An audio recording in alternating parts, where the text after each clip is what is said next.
Greenland విషయంలో తమకు సహకరించని దేశాలపై సుంకాలు విధిస్తా ఉన్న ట్రంప్ హెచ్చరికలను ధీటుగా తిప్పికొట్టేందుకు ఐరోపా దేశాలు సిద్ధమవుతున్నాయి. ట్రంప్ ప్రకటించిన 10% సుంకాలపై ప్రతీకారం తీర్చుకునేలా సమాయత్తమవుతున్నాయి. ఈ దిశలో సమాఖ్య దేశాల ప్రయోజనాలను కాపాడుకునేందుకు రూపొందించిన ట్రేడ్ బజూకాను తొలిసారి సంధించాలనే అభిప్రాయానికి వచ్చాయి. గ్రీన్లాండ్ విషయంలో తమకు మద్దతు తెలపని దేశాలపై 10% అదనపు సుంకాలను విధిస్తున్నట్లు అమెరికా అధ్యక్షుడు డొనాల్డ్ ట్రంప్ ప్రకటించడాన్ని బ్రిటన్తో పాటు ఐరోపా సమైక్య దేశాలు తీవ్రంగా ఖండిస్తున్నాయి. మిత్రదేశాలైన తమపైనే ట్రంప్ బెదిరింపులకు దిగడంపై అగ్గిమీద గుగ్గిలమవుతున్నాయి. యుఎస్ టారిఫ్లకు బదులిచ్చేందుకు తమ వద్ద ఉన్న శక్తివంతమైన సాధనాన్ని ఉపయోగించాలని ఈయూ యోచిస్తున్నట్లు తెలుస్తోంది. దేశ భద్రత విషయంలో గ్రీన్లాండ్ ఎంతో ముఖ్యమని, దాన్ని స్వాధీనం చేసుకుంటామని ట్రంప్ పదే పదే చెబుతున్న నేపథ్యంలో తన వాణిజ్య ఆయుధం ట్రేడ్ బజూకను తొలిసారి వాడాలని ఈయూ భావిస్తున్నట్లు సమాచారం. ట్రంప్ బెదిరింపు వేళ బెల్జియం రాజధాని బ్రసెల్స్లో ఆదివారం అత్యవసరంగా సమావేశమైన ఈయూ ప్రతినిధులు అమెరికా సుంకాల్ని ఎదుర్కోవడానికి తీసుకోవలసిన చర్యలు సహా ఆ దేశంతో సంబంధాలపై చర్చించారు. ఈ క్రమంలో ట్రంప్ బెదిరింపులకు లొంగబోమని ఫ్రాన్స్ అధ్యక్షుడు ఎమ్మాన్యుయల్ మెక్రాన్ పేర్కొన్నారు. తమ యూనియన్కు చెందిన ట్రేడ్ బజూకను తొలిసారి ఉపయోగించే సమయం ఆసన్నమైందని వ్యాఖ్యానించారు. ఈయూయేతర దేశాల నుంచి వచ్చే ఆర్థిక ఒత్తిడికి వ్యతిరేకంగా తమ ప్రయోజనాలను కాపాడుకునేందుకు ఈయూ రూపొందించిన వ్యవస్థ ఇది. దీని ద్వారా కౌంటర్ టారిఫ్లు విధించడానికి వీలు కలుగుతుంది. ఐరోపా మార్కెట్లో అమెరికా తన వస్తు సేవలను విక్రయించుకోవడంపై పరిమితులు విధించే అవకాశం కలుగుతుంది.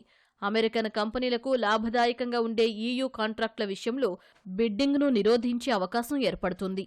ఈ ఆయుధాన్ని ఉపయోగించడం అంటే తమ ఆర్థిక, రాజకీయ ప్రయోజనాలను కాపాడుకునేలా చర్యలు ఉంటాయని స్పష్టమైన సందేశం పంపడమేననే అభిప్రాయం వ్యక్తమవుతోంది.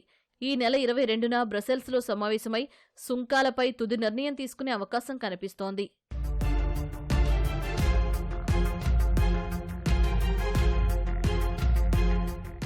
గ్రీన్లాండ్ను ఎలాగైనా దక్కించుకోవాలని చూస్తున్న ట్రంప్ కొనుగోలు చేసేందుకు మద్దతు ఇవ్వాలని ఐరోపా దేశాలను కోరుతూ వచ్చారు. అందుకు బ్రిటన్ సహా ఈయూ దేశాలు ససేమిరా అనడంపై ఆక్రోశం వెళ్లగక్కారు. ఈ క్రమంలో ఫిబ్రవరి 1 నుంచి బ్రిటన్, నార్వేతో పాటు ఐరోపా సమైక్య దేశాలైన Denmark, Sweden, France, Germany, Netherlands, ఫిన్లాండ్పై 10% సుంకాలు విధిస్తున్నట్లు ఈ నెల 17న ప్రకటించారు. ఈ బెదిరింపు ధోరణికి ఏమాత్రం తలొగ్గరాదని ఐరోపా దేశాలు నిర్ణయించాయి. డెన్మార్క్ గ్రీన్లాండ్కు అండగా నిలవాల్సిన అవసరం ఉందని ఐరోపా కౌన్సిల్ అధ్యక్షులు యాంటోనియో కోస్టా సామాజిక మాధ్యమంలో పోస్ట్ చేశారు. ఈ విషయంలో సభ్యదేశాలతో సంప్రదింపులు జరుపుతున్నామని, వారి నుంచి గట్టి మద్దతు లభిస్తుందని విశ్వాసం వ్యక్తం చేశారు. మరోవైపు ట్రంప్తో పాటు అమెరికా ప్రతినిధి బృందం WEF సదస్సు కోసం దావోస్ వస్తున్నందున అక్కడ అమెరికా ప్రతినిధులతో చర్చలు జరపాలనే అభిప్రాయం ఈయూ ప్రతినిధులు వెలుబుచ్చారు. సార్వభౌమాధికారం, ప్రాంతీయ సమగ్రత అనే సిద్ధాంతాల ఆధారంగా ఈ చర్చలు జరపాలని యోచిస్తున్నారు.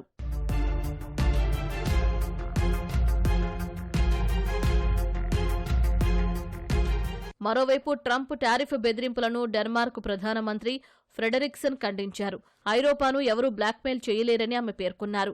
అటు డెన్మార్క్పై ట్రంప్ ఆగ్రహం వ్యక్తం చేశారు. గ్రీన్లాండ్ భద్రతకు రష్యా నుంచి ముప్పు పొంచి ఉందని నాటో 20 ఏళ్లుగా చెబుతున్నా డెన్మార్క్స్ జాగ్రత్తలు తీసుకోలేదన్నారు. రష్యాను ఎదుర్కోవడంలో అది విఫలమవడం వల్లే భద్రతా కారణాల దృష్ట్యా తాము ఇప్పుడు చర్యలు తీసుకోవలసి వచ్చిందన్నారు. ఎలాగైనా గ్రీన్లాండ్ను చేజిక్కించుకుంటామని హెచ్చరించారు.